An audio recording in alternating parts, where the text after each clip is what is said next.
ৰাইজ আৰু সমগ্ৰ অসমবাসী ৰাইজৰ মই আশীৰ্বাদ বিচাৰিছোঁ আৰু অসমৰ জনগণক খোৱাংবাসী ৰাইজক মই কথা দিছোঁ দীৰ্ঘদিনৰ পৰা অসমৰ সমাজ জাতীয় জীৱন মানুহৰ কাৰণে সকলো জাতি জনগোষ্ঠীৰ কাৰণে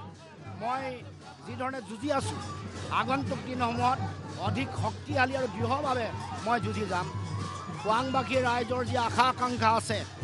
যি সমস্যা আছে যি সপোন আছে এই সপোন বাস্তৱায়িত কৰিবৰ কাৰণে ৰাইজৰ আশা আকাংক্ষাক প্ৰতিফলিত কৰিবৰ কাৰণে মই দৃঢ় প্ৰতিজ্ঞ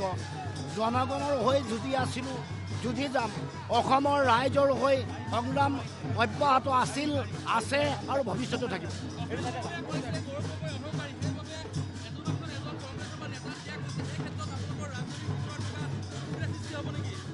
নাই মই নাভাবোঁ যে গোটেই গণতান্ত্ৰিক ব্যৱস্থাত ৰাজনৈতিক ভৱিষ্যত নিৰ্মাণ কৰে জনসাধাৰণে ইয়াত কোনো নেতা কোনো ব্যক্তি কেতিয়াও শ্ৰেষ্ঠ হ'ব নোৱাৰে জনতাই ৰায় দিব জনগণে সিদ্ধান্ত দিব কোনোবাই ক'ৰবাত দল বাগৰিছে কোনোবাই দালালি কৰিছে কোনোবাই নিজৰ ব্যক্তি স্বাৰ্থ পূৰণ কৰিবৰ কাৰণে ইপাল ইপাল কৰিছে কিন্তু অসমৰ জনগণৰ সুৰক্ষিত ভৱিষ্যত অসমৰ জনগণৰ আশা আকাংক্ষা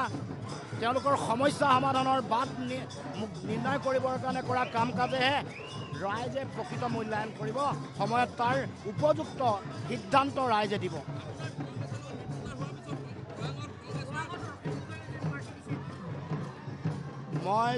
মই বেলেগ দলৰ কথা একো নকওঁ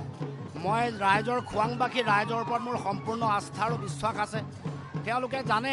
যে তেওঁলোকৰ প্ৰতিনিধি কেনেকুৱা হোৱা দৰকাৰ তেওঁলোকে জানে যে তেওঁলোকৰ প্ৰতিনিধিয়ে আগন্তুক দিনসমূহত অসমৰ সমাজ আৰু জাতীয় জীৱনৰ কাৰণে কি কৰাটো প্ৰয়োজন তেওঁলোকৰ সমস্যাবোৰ অতদিনে সমাধান নোহোৱাৰ কাৰণে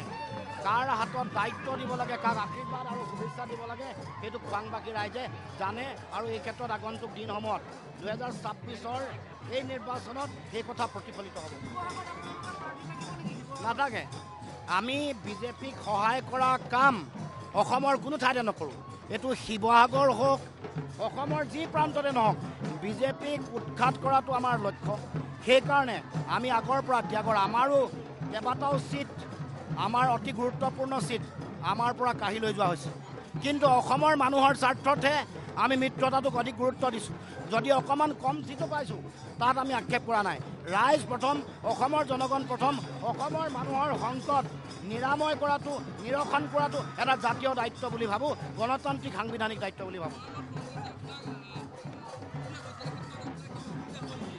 নাই চক মই নাভাবোঁ কাৰণ প্ৰাৰ্থিত্ব বিচাৰিলে অকণমান মানুহৰ সংক্ষোভ থাকিবই কাৰণ মিত্ৰতাৰে যেতিয়া আমি আগবাঢ়িম কোনোবাই এৰিব লাগিব কোনোবাই ধৰিব লাগিব